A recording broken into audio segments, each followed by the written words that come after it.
For the National Review, Brad Woodhouse is a former communications director for the DNC, and Abby Phillip is a CNN political analyst and reporter for the Washington Post. David French, full disclosure, we are just hearing Dan America's reporting for the first time, seeing what Betsy DeVos said in that questionnaire, which is awfully similar to what Obama administration officials said. And there are some other examples of similarities as well that we haven't had a chance to dissect fully. So let me put it to you this way. If it does turn out that there are more than one example, several examples of Betsy DeVos seemingly perhaps lifting lines from something someone else said, how much trouble would she be in?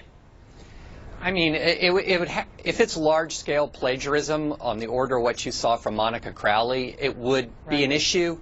That phrase right there, I've heard that phrase, variations of that phrase, constantly. It's almost like a mantra in the education community, that particular phrase. So I don't find that to be all that interesting. I'd have to see what else is out there. Yeah, I think more to come, and we'll stick by, David, with you and look at more of those examples. Brad Woodhouse, the other breaking news that we've been watching play out this hour, Senate Democrats and the Senate Finance Committee boycotting basically two confirmations for the Treasury Secretary and Health and Human Services Secretary, bringing the machine to a halt because of the committee rules. Why are they doing it? Are they going to, as we were talking to Doug Hyde just before this, are they about to overplay their hand and look like they're just blocking and not helping with progress? Well, I don't think so at all. First of all, the Senate rules are there for a reason, and I think Democrats have every right to exert those rules to the best of their ability and to highlight the qualifications of these nominees, and also I think use this as an opportunity to shine the light on this administration writ large. I mean, let's remember last year Senate Republicans who were in the majority used their prerogatives and their rules to block President Obama's nominee to the Supreme Court for an entire year. So them boycotting a hearing, boycotting a vote, slow down the confirmation of people that they don't believe are qualified, that have ethical problems like Price, I think is appropriate, and I applaud them for doing it. The question is, are they just obstructing to obstruct? And there is that old saying, Brad, two wrongs don't make a right, but there are also other sayings like Washington. What goes around comes around. We've heard them all. So, but Abby, let me press forward if we can here, because this has been an unbelievably fast-paced few days here. Much of it by choice from the Trump administration, much of it not by design, with the reaction to some of the things they've done or tried to do. In just a few minutes, the Secretary of Homeland Security, John Kelly, is going to be holding a news conference about the travel ban, discussing ways that Homeland Security is going to implement it going forward and take questions.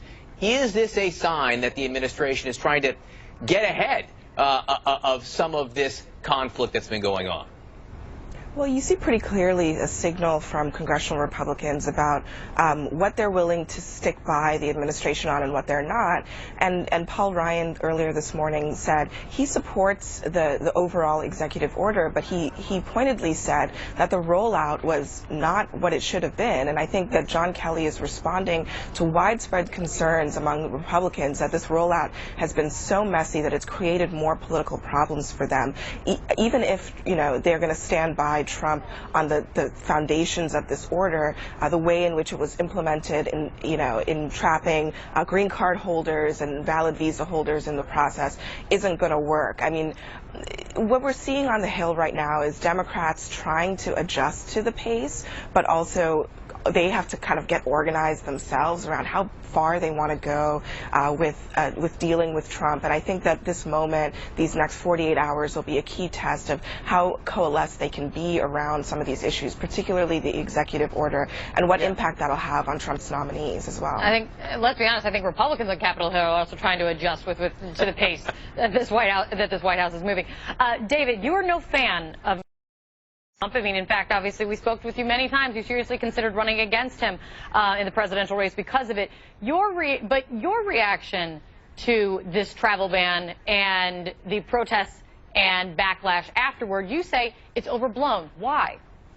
Well, the executive order itself is a huge climb down from a lot of Donald Trump's campaign promises. I mean, the executive order itself caps refugees at a level higher than George W. Bush administration levels, puts a really short 90-day pause on immigration from 7 countries that with the most problematic exception of Iraq, are war-torn countries that are, in many cases, enemies of the United States. 120-day refugee pause is not that long in the scheme of things. The really interesting part of his immigration policy and refugee policy is what comes next. But the implementation, the rollout, was such a disaster. It was so incompetent.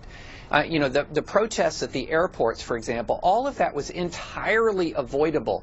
You let in green card holders, you let in people with valid visas, and good grief, you let in translators who have sacrificed and have risked their lives for American forces overseas. That's so easy to do, and the administration didn't do it. It's quite telling that only now is General Kelly really seemingly beginning to assert control over the process. He should have been in control of the process from the beginning, not Steve Bannon. You know, one of the things that David wrote, Brad, is that he doesn't see this as a Muslim ban. You know, it's a ban on 7 countries. It's not as much as the president said at one point during the campaign. But you're shaking your head because you see otherwise. I am shaking my head. I mean, you cannot, John, you cannot separate the sentiments of this president and those sentiments that he expressed on the campaign from his actions in office. I mean, this is a ban of Muslims. It's ban of Muslims from those countries. Rudy Giuliani this weekend called it a Muslim ban. The son of the National Security Advisor who was working on the transition for much of the time after the election, called it a Muslim ban. And look, the fact of the matter is whatever the text of it is, the sentiment behind it, how people around the world are reacting to it, and what it will actually do. I mean, it sends a signal that we do not welcome people of this religion in the United States, and it will not help us in the war on terror. It will hurt us. Every expert that's been interviewed has agreed with that sentiment. Former CIA officials, former national security officials believe that this will be a black eye on the United States, and it will hurt us in the war on terror, not help us. I think every is probably going far. I mean, there are people. Well, everyone I've read. Okay. Right, everyone that Brad Woodhouse there are people who are supportive of it. I'm sure Gotta read more. David French can find people who are more supportive of it. How about David, reading the Brad. National Review with David French? Exactly. Brad Woodhouse, It's a very, very well-written piece. Brad, Abby, David, thanks so much for being with us. Appreciate it. Thanks, you guys. Thank you. All right, right Thank you. now, President Trump's team making the final preparation.